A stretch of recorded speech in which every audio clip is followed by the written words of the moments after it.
halkaan markay maraysay waxaa soo rogaal celiyey ninkii la odhan jiray cabdiqays oo dabcan heesihii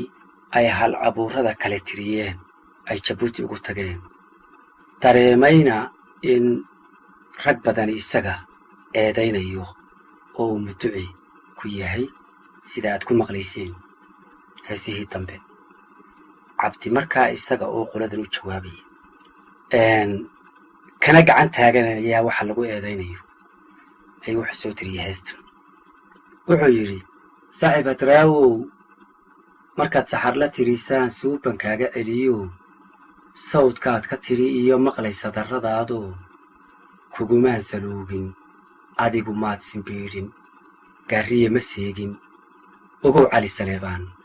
isna si xun umuu hadal waxsaan diiday saaxiib safka kula wadaagee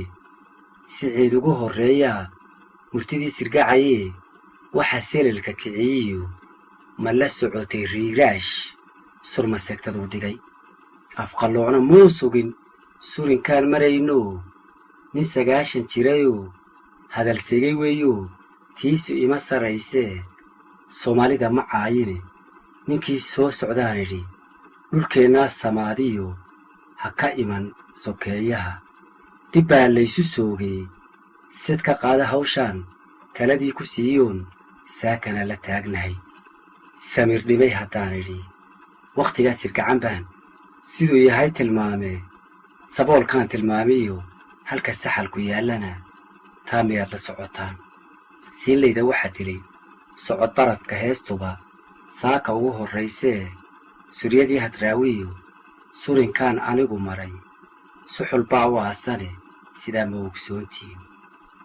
waa suuriya maansadu sama lagu wadaagay sun ninkii ku darayow aday sababi taadee sidaa ma ogsoontiin kuwa gabayga sirayow si xun u sheeg ma ogtihiin sixir wuu ka daranyo waa sida habkiinnii waa saxarla sheekadu suuban iyo jacaylkee si kalaad u rogateen waa suuriya maansadu sama lagu wadaago saqda dhexood u toostiyo sacahoo looga faashiyo sahan buu ku xidhan yahay kuwa gabayga sirayo si xunu sheeg ma ogtihiin sixir wuu ka darayo waa sida habkiinnii marka cabdiqaysna heestaas oo isku baraxayo ama uu isku furfurayo ayuu soo tiriyey isaga oo tixraacaya